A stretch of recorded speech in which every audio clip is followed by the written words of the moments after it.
Okay. Good morning to you all. మనం ఈ వీడియోలో థర్డ్ ఇన్‌స్టిట్యూట్, లాస్ట్ ఇన్‌స్టిట్యూట్ అన్నమాట ఇది. వర్కింగ్ ఇన్‌స్టిట్యూషన్ కదా చాప్టర్ పేరు. సో, ఆ వర్కింగ్ ఇన్‌స్టిట్యూషన్‌లో లాస్ట్ ఇన్‌స్టిట్యూషన్ ఏంటిది? జ్యుడిషియరీ. సో, దాని గురించి ఈ వీడియోలో డిస్కస్ చేద్దాం. లాస్ట్ వీడియోస్‌లో చూసుకున్నట్టయితే లెజిస్లేచర్ లా మేకింగ్ గురించి చూసాం. అండ్ తర్వాత ఎగ్జిక్యూటివ్స్ అంటే లాని ఎగ్జిక్యూట్ చేసే డిపార్ట్మెంట్ గురించి చూసాం. ఓకే. ఇన్‌స్టిట్యూట్ గురించి చూసాం. ఇప్పుడు జ్యుడిషియరీ. సో, ఈ ఇన్‌స్టిట్యూట్ ఎలాంటి వర్క్ చేసిద్దంటే, సో, ఆ ఎగ్జిక్యూషన్ ఆఫ్ లాస్‌లో ఎలాంటి ప్రాబ్లమ్స్ వచ్చినా, ఎలాంటి కాన్‌ఫ్లిక్ట్స్ గానీ, ఎలాంటి వివాదాలు గానీ రైజ్ అయినా, సో, దాన్ని సాల్వ్ చేయడం కోసం ఈ జ్యుడిషియరీ వర్క్ చేసిద్ది. జ్యుడిషియరీ అంటే న్యాయ వ్యవస్థ. ఓకే. సో, దాని గురించి ఈ ఈ టాపిక్‌లో డిస్కస్ చేద్దాం. లాస్ట్ టాపిక్‌లో ఇది. ఓకే. సో, ఈ జ్యుడిషియరీ గురించి మనం తెలుసుకోవాలంటే మనకు ఈ చాప్టర్ స్టార్టింగ్‌లో ఒక ప్రాక్టికల్ ఎగ్జాంపుల్ గూడా ఇచ్చారు. అదేంటి ఆఫీస్ మెమోరాండమ్ గురించి. సో, ఆ ఎగ్జాంపుల్‌లో ఏముంది? లెజిస్లేచర్, ఎగ్జిక్యూటివ్ అండ్ జ్యుడిషియరీ 3 ఎలా వర్క్ చేసాయో ఒక క్లారిటీగా ఒక ఎగ్జాంపుల్ ఇచ్చారు. ఓకే. సో, జ్యుడిషియరీ ఎలా వర్క్ చేసిన దాంట్లో సో, సుప్రీం కోర్ట్ అక్కడ జ్యుడిషియరీ. సుప్రీం కోర్ట్ ఏం చేసింది? సో, అక్కడ మండల్ కమిషన్ ఏదైతే రిపోర్ట్ సబ్మిట్ చేసిందో అది ఆఫీస్ మెమోరాండంగా మారిందో, సో, ఆ ఆఫీస్ మెమోరాండంలో ఏముంది? 27% రిజర్వేషన్స్ ఇవ్వాలి. ఎవరికి? బీసీస్, బ్యాక్వర్డ్ క్యాస్ట్ వాళ్ళకి అని ఉంది. కాకపోతే ఇక్కడ ప్రాబ్లం ఏంటంటే సో ఆ బీసీస్లో మనీ ఉన్న వాళ్ళు రిచ్ పీపుల్ ఉన్నారు అండ్ పూర్ పీపుల్ ఉన్నారు అండ్ జాబ్ చేస్తున్న వాళ్ళు ఉన్నారు, జాబ్ లేని వాళ్ళు ఉన్నారు. ఓకే. లో లెవెల్లో ఉన్న వాళ్ళకి 27% రిజర్వేషన్ అందితే ఎలాంటి ప్రాబ్లం లేదు. పూర్ పీపుల్కి, జాబ్ లేని వాళ్ళకి, వీళ్ళకి అందితే ఎలాంటి ప్రాబ్లం లేదు. బట్ వీళ్ళకి కాకుండా డబ్బులు ఉన్న వాళ్ళకి, రిచ్ పీపుల్కి అండ్ జాబ్స్ ఉన్న వాళ్ళకి ఇంకా ఫేవర్గా 27% రిజర్వేషన్స్ ఇచ్చి మిగతా వాళ్ళకి అన్యాయం చేసినట్టు అవుతుంది అని వేరే వాళ్ళు ఏం చేశారు? దానికి అగైనెస్ట్గా సుప్రీంకోర్టులో కేసు అనేది పెట్టారు. సో అప్పుడు సుప్రీంకోర్టు ఏం జడ్జిమెంట్ ఇచ్చింది? అందరూ యాక్సెప్ట్ చేసే విధంగా ఒక జడ్జిమెంట్ అయితే ఇచ్చింది. ఏమని? ఓకే. ఈ 27% రిజర్వేషన్ అనేది ఎవరైతే పూర్ పీపుల్ ఉంటారో, ఎవరైతే ఎంప్లాయ్మెంట్ లేకుండా ఉంటారో, సో వాళ్ళకి ప్రిఫరెన్స్ ఇస్తారు అండ్ మిగతా వాళ్ళకి ఇది వర్తించదు అని ఒక జడ్జిమెంట్ అయితే ఇచ్చింది. అప్పుడు అందరికి సాటిస్ఫై అయ్యే విధంగా ఆ జడ్జిమెంట్ ఉంది కాబట్టి సో ఆ లాని ఇంప్లిమెంట్ చేయడానికి ముందుకు సాగారు. సో సుప్రీంకోర్టు ఇలాంటి జడ్జిమెంట్ ఇవ్వడం వల్ల సో అన్ని వివాదాల నుంచి ఆ లా అనేది బయటకు వచ్చేసి అండ్ సమాజంలో ఇంప్లిమెంటేషన్లోకి ఈజీ ప్రాసెస్లో వచ్చేసింది అనమాట. ఎందుకంటే ఎవరు ఇంకా అబ్జెక్షన్ చెప్పరు అండ్ వాళ్ళు ఇంకా ఫ్రీగా లాని ముందుకు సాగొచ్చు. ఎగ్జిక్యూటివ్ డిపార్ట్మెంట్ కానీ, లెజిస్లేచర్ కానీ వాళ్ళ మీద ఎలాంటి ఒత్తిడి అనేది ఉండదు. ఎందుకంటే జ్యుడిషియరీ అనేది స్టేట్మెంట్ ఇచ్చేసింది అందరూ సాటిస్ఫై అయ్యే విధంగా. ఓకే. సో ఇలా జ్యుడిషియరీ అనేది హెల్ప్ అయ్యిద్ది అనమాట ఒక లాని ఎగ్జిక్యూట్ చేసే ప్రాసెస్లో. ఓకే. సో జ్యుడిషియరీ ఏం చేసింది? Judiciary is to solve the conflicts raised in the execution of the law. So లాని ఎగ్జిక్యూట్ చేసేటప్పుడు ఎలాంటి వివాదాలు వచ్చినా అండ్ ఎలాంటి డిస్ప్యూట్స్ వచ్చినా సో జ్యుడిషియరీ హెల్ప్ అయ్యిద్ది అనమాట. Okay. And second thing, so judiciary అంటే ఏం వర్క్ చేసిద్దో చూసాం. Okay. And next thing, judiciary is independent and powerful. Judiciary అనేది చాలా పవర్ఫుల్ మన కంట్రీలో అండ్ ఇండిపెండెంట్, దేని మీద డిపెండెంట్ అవ్వదు. ఇలాంటి 2 ఉన్నాయి. ఒకటి ఎలక్షన్ కమిషన్ ఒకటి అండ్ ఇంకోటి జ్యుడిషియరీ ఒకటి. ఈ రెండే ఇండిపెండెంట్గా పనిచేస్తాయి అన్నమాట. ఎవరి మీద డిపెండ్ అవ్వకుండా వర్క్ చేస్తాయి. ఓకే. అంత ఇండిపెండెన్సీ అండ్ అంత పవర్ ఎందుకు ఇచ్చారు వీటికి అని దాని గురించి కూడా మన NCERT 9th class NCERT clear explanation ఇచ్చారు. ఓకే. దాని గురించి కూడా చూద్దాం. ఓకే. ఫస్ట్ అసలు సుప్రీంకోర్టు ఒక ఇంపార్టెన్స్ తెలియాలంటే సుప్రీంకోర్టు లేకుండా ఎలా ఉండిద్దో మన కంట్రీని ఒకసారి ఇమాజిన్ చేసుకోవాలి. ఫర్ ఎగ్జాంపుల్ ఇప్పుడు చీకటి ఉంది. సో చీకటి ఉంది కాబట్టి వెలుతురు విలువ తెలిసిద్ది అనమాట. సో అలాగే మన కంట్రీలో సుప్రీంకోర్టు కానీ, హైకోర్టు కానీ ఇలాంటి జ్యుడిషియరీ వ్యవస్థ యొక్క ఇంపార్టెన్స్ తెలియాలంటే, వాళ్ళ పవర్ తెలియాలి, వాళ్ళకి ఎందుకు అంత పవర్ ఇస్తున్నాము అనేది మనకు అర్థం కావాలంటే అసలు సుప్రీంకోర్టు లాంటిది ఎలాంటి కోర్ట్స్ మన కంట్రీలో లేకపోతే ఎలా ఉంది మన కంట్రీ యొక్క పొజిషన్, ఒకవేళ ఉన్నా కూడా వాళ్ళకి పవర్స్ లేకపోతే ఎలా ఉండిద్ది. సో దీని గురించి ఒకసారి మనం ఇమాజిన్ చేసుకోవాలి. So first thing, if they was nothing like supreme court, so supreme court లాంటిది ఏది లేకపోతే ఎలా ఉండిద్ది మన కంట్రీ ఒకసారి ఊహించుకోండి.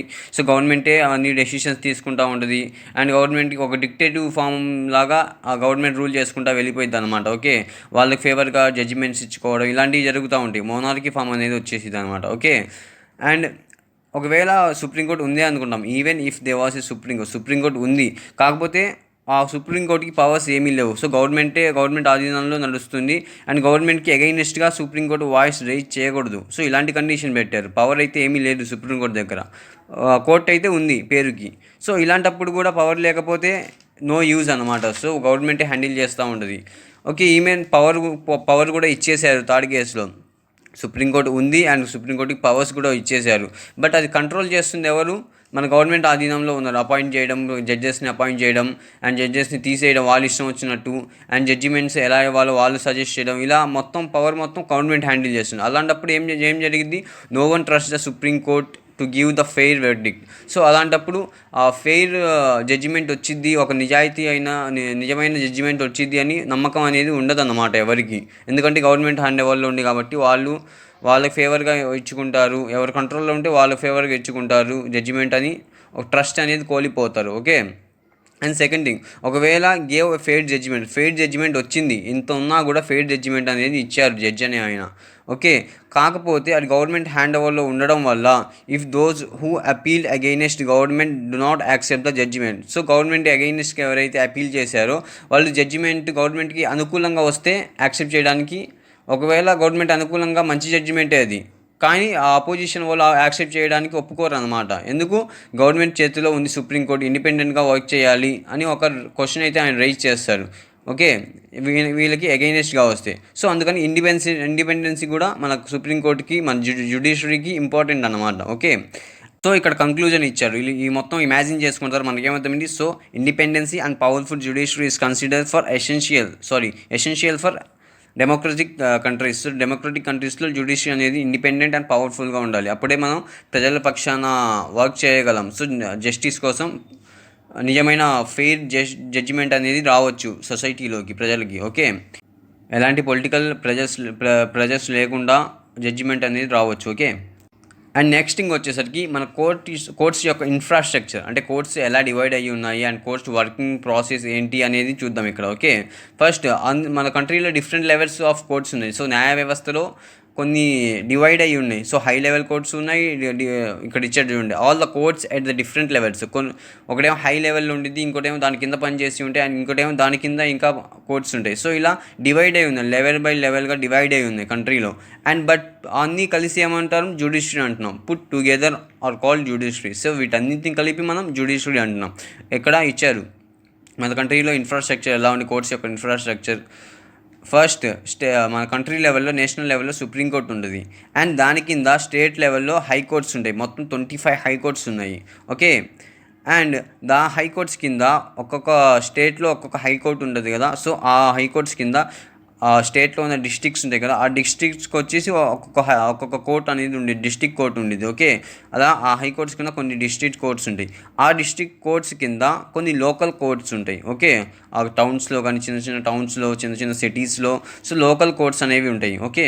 సో ఈ లోకల్ కోర్ట్స్ డిస్ట్రిక్ట్ కోర్ట్స్ కింద పనిచేస్తాయి. ఈ డిస్ట్రిక్ట్ కోర్ట్స్ హై కోర్ట్స్ కింద పనిచేస్తాయి. High courts supreme courts. ఇవన్నీ కోర్ట్స్ ఎవరి కింద పనిచేస్తాయి? సుప్రీంకోర్టు కింద పనిచేస్తాయి. ఓకే. సో ఇక్కడ మనకేమవుతుంది? ఈ కోర్ట్స్ అన్ని ఇంటిగ్రేటెడ్ జ్యుడిషియరీ, అంటే ఒకదానికొకటి లింక్ అయ్యి పనిచేస్తున్నాయి, ఒకదానికొకటి అనుసంధానంగా పనిచేస్తున్నాయి అన్నమాట ఈ కోర్ట్స్ అన్నీ. ఓకే. సుప్రీంకోర్టు నుంచి లోకల్ కోర్ట్స్ వరకు. సో అన్నీ లింక్డ్, అంటే అనుసంధానం అయ్యి ఒకదానికొకటి ఇంటిగ్రేటెడ్గా వర్క్ చేస్తాయి. అందుకే ఇంటిగ్రేటెడ్ జ్యుడిషియరీ అన్నాం మన జ్యుడిషియరీని. ఓకే. అండ్ నెక్స్ట్ థింగ్ వచ్చేసరికి, if it means Supreme Court controls the judiciary administration in the country. So supreme court high level కాబట్టి, సో అన్ని కోర్ట్స్ని ఎవరు కంట్రోల్ చేస్తున్నారు? ఈ జ్యుడిషియరీ అనే వ్యవస్థ, ఇది న్యాయ వ్యవస్థ. సో అన్నిటిని ఎవరు కంట్రోల్ చేస్తుంది? సుప్రీం కోర్టు కంట్రోల్ చేస్తుంది. సో ఆ పాయింట్ ఇక్కడ ఇచ్చారు. ఓకే. అండ్ నెక్స్ట్ థింగ్ వచ్చేసరికి, it can take up any disputes. So ఎలాంటి కేసెస్ హ్యాండిల్ చేసిద్ది మన జ్యుడిషియరీ, మన న్యాయ వ్యవస్థ ఎలాంటి కేసెస్ హ్యాండిల్ చేసిద్ది? ఫస్ట్ థింగ్ వచ్చేసరికి disputes between citizens of the country.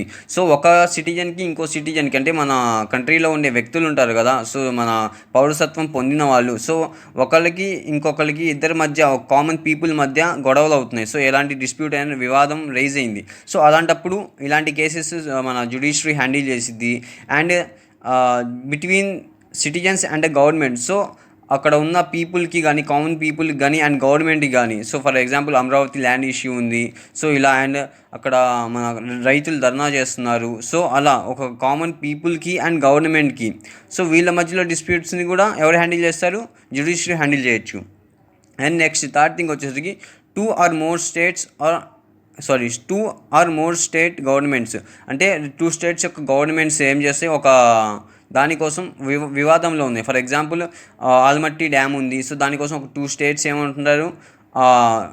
వివాదంలోకి ప్రతిసారి వాళ్ళ మధ్య వివాదం అనేది రైజ్ అవుతుంది. సో ఇలాంటివి ఏం చేశారు, ఆ జ్యుడిషియరీ హ్యాండిల్ చేసింది. ఒక 2 స్టేట్స్ మధ్య క్లాషెస్ వస్తే, డిస్ప్యూట్స్ వస్తే, వివాదాలు వస్తే దాన్ని సాల్వ్ చేయడం కూడా జ్యుడిషియరీ చూసుకుంటుంది అనమాట. ఓకే. అండ్ నెక్స్ట్ వచ్చేసరికి government at the state and union level. So union లెవెల్లో, సెంట్రల్ లెవెల్లో గవర్నమెంట్ ఉంది, అండ్ మన ఆంధ్రప్రదేశ్లో స్టేట్ లెవెల్లో గవర్నమెంట్ ఉంది. సో వీళ్ళ రెండింటికి మధ్య డిస్ప్యూట్ వచ్చింది. మన కంట్రీకి మన స్టేట్కి ఏమైనా తక్కువ చేస్తున్నారు వాళ్ళు, లేకపోతే ఏదైనా వివాదం వచ్చింది, ఒక డిస్ప్యూట్ అనేది వచ్చింది, అసంతృప్తి వచ్చింది వాళ్ళ మీద. సో మనం వాళ్ళ మీద కేసు పెట్టచ్చు. అండ్ క్యాబినెట్ వాళ్ళకి సెంట్రల్ వాళ్ళకి మన స్టేట్లో ఉన్న గవర్నమెంట్ మీద అసంతృప్తి వచ్చింది, లేకపోతే ఏదైనా తప్పు చేస్తున్నారు అనిపించింది. సో ఒక వివాదం అనేది రైజ్ అయింది. సో వాళ్ళు మన మీద కేసు పెట్టవచ్చు. సో ఈ కేసెస్ని కూడా మన సుప్రీంకోర్టు జ్యుడిషియరీ అనేది హ్యాండిల్ చేసింది అనమాట, న్యాయ వ్యవస్థ. ఓకే. అండ్ నెక్స్ట్ థింగ్, మన సుప్రీంకోర్టు అనేది హైయెస్ట్ అథారిటీ అని చెప్పాం కదా. సో అన్నిటికీ కన్నా పెద్ద, ఒకదానికొకరు అనుసంధానం వర్క్ చేస్తున్నాయి. కానీ ఈ అనుసంధానం వర్క్ చేసేటప్పుడు హైకోర్టు ఒక మాట చెప్పింది, సుప్రీంకోర్టు ఒక మాట చెప్పింది. అప్పుడు ఎవరి మాట కన్సిడర్ చేస్తారు? సుప్రీంకోర్టు ఒక మాట కన్సిడర్ చేస్తారు. ఎందుకంటే supreme court is a highest level of judiciary అన్నమాట. ఓకే. సో నీకు హైకోర్టు మాట కన్నా మనం సుప్రీంకోర్టు యొక్క మాటను కన్సిడర్ చేస్తాం, ఆ జడ్జిమెంట్ని కన్సిడర్ చేస్తాం. In the case of civil and criminal 2 కేసెస్లో. Okay. It can hear appeal against the decision of the high court. So supreme court అనేది ఈ హైకోర్టు ఇచ్చిన జడ్జిమెంట్కి అగెయినెస్ట్గా కూడా జడ్జిమెంట్ ఇవ్వచ్చు. నేను హైకోర్టులో ఒక కేసు అనేది వేశాను, నాకు ఆ జడ్జిమెంట్ అనేది నచ్చలేదు. అప్పుడు ఏం చేశాను, నేను సుప్రీంకోర్టుకి వెళ్ళాను. సుప్రీంకోర్టులో ఆ కేసులో వేరే జడ్జిమెంట్ వచ్చింది. ఓకే. నాకు అనుకూలంగా వచ్చింది. అప్పుడు నేను హైకోర్టు యొక్క జడ్జిమెంట్ని పట్టించుకునే అవసరం లేదు. లేకపోతే నేను సుప్రీంకోర్టులో కూడా అదే జడ్జిమెంట్ వచ్చింది. సో నేనేం చేయలేను ఇంకా. ఓకే. హయ్యర్ ఇంకా దానికన్నా హయ్యర్ ఏమీ లేదు మన కంట్రీలో. ఓకే. సుప్రీంకోర్టు డెసిషన్ అనేది ఫైనల్ డెసిషన్. అది మన హైకోర్టు ఎగెయినెస్ట్గా ఉన్నా పర్వాలేదు. సో సుప్రీంకోర్టు యొక్క డెసిషన్ని కన్సిడర్ చేస్తారు హైకోర్టు డెసిషన్ కన్నా. ఓకే. Thank you. ఈ వీడియోలో వచ్చేసి మనం జ్యుడిషియరీ అంటే ఏంటో చూసాం. ఆ తర్వాత ఎందుకు అసలు మన జ్యుడిషియరీకి అంత పవర్స్ ఎందుకు ఇచ్చాం, అసలు జ్యుడిషియరీ మనకి ఎందుకు అనే దాన్ని చూసాం. అండ్ నెక్స్ట్ వచ్చేసరికి టైప్స్ ఆఫ్ జ్యుడిషియరీ చూసాం, డిఫరెంట్ లెవెల్స్ చూసాం జ్యుడిషియరీలో. అండ్ ఆ తర్వాత జ్యుడిషియరీ ఎలాంటి వర్క్స్ చేసిద్ది, ఎలాంటి వర్క్స్ హ్యాండిల్ చేసిద్దో చూసాం. ఓకే. అండ్ నెక్స్ట్ వీడియోలో ఇండిపెండెంట్ అండ్ పవర్ఫుల్ జ్యుడిషియరీ గురించి మాట్లాడుకుందాం. ఓకే. జ్యుడిషియరీ యొక్క పవర్స్ ఏంటి అండ్ ఎలా ఇండిపెండెంట్గా వర్క్ చేస్తుంది. So independency and powerful. So దాని యొక్క పవర్స్ గురించి నెక్స్ట్ వీడియోలో మాట్లాడుకుందాం. ఓకే. Thank you.